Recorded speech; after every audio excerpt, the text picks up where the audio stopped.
In today's video, we'll be providing you with the fuse and relay locations for the horn in your 1998 through 2004 Ford Mustang. We'll also show you how to test both of these components. In order to locate the power distribution box, open the hood.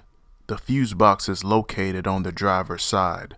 Remove the access panel to reveal the fuses and relays. Here you see the location of the fuse. It's a 20 amp fuse. The fuse box diagram component number of the fuse is shown here in the picture. Here are some of the different types of fuses this vehicle's manufacturer uses across its vehicles. In order to determine what type of fuse you have, just compare it to the different fuses we have shown here. We'll drop some links down in the description below of where you can get some replacement fuses. Next, we'll show you how to use a multimeter to test the fuse. If this information has helped you out, do us a huge favor and smash that like button right now and consider subscribing. We'd really appreciate it. This is how you perform a resistance test using a digital multimeter.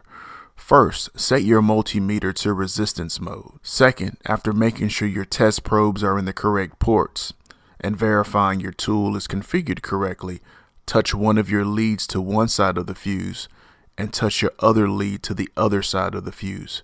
If your display shows OL or doesn't change, this means the fuse is bad. If your display shows 0 or virtually 0 resistance, this means your fuse is good. In order to access the horn relay, we must first locate the auxiliary relay box. The relay box is located below and to the left of the steering wheel by the brake pedal. The relay box is positioned right below the passenger compartment fuse panel as shown in the picture. The relay box itself contains multiple relays as listed on this slide. One of the relays is the horn relay. Unfortunately, the component diagram for this relay box doesn't clearly designate which specific relay is in fact the horn relay. In order to pinpoint the horn relay, we suggest you get access to a quality set of wiring diagrams for your specific year and model of vehicle. Then you can use actual wire colors from the wiring diagram to pinpoint which one is in fact the horn relay. We'll leave some links to where you can find some quality wiring diagrams for your vehicle down in the description below. After identifying which relay is the horn relay, you can swap it with another one of the other relays. Just make sure that whatever relay you swap it with is from a circuit and component that is working and doesn't have any issues. If this solves your problem, you'll need to get a new replacement relay. If your relay is bad and you end up needing to replace it, we'll provide links to some replacement relays down in the description below. Another way to test the fuel pump relay is by performing a bench test. If you look on the side of the relay, you'll see the pin assignments.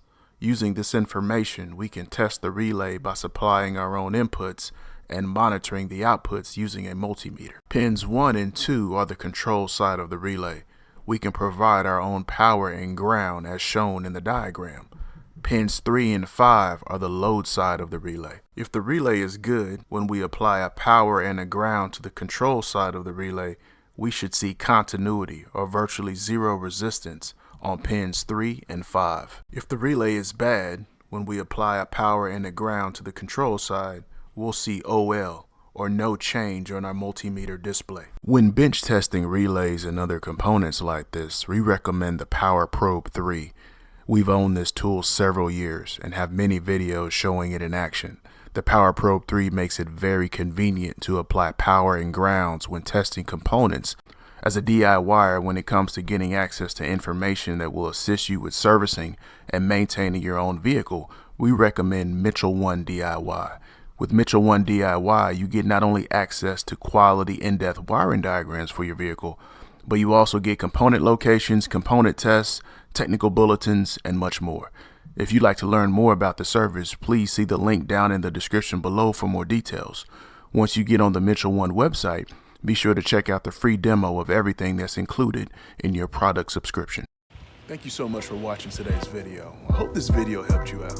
If it did, hit that subscribe button and click that bell so anytime we drop a new video, you'll be the first to know. Hit that like button and leave me some comments. I'd love to hear from you. If you're interested in any of the products we used in today's video, we'll leave some links down below. Hope you have an awesome day, and thanks for watching.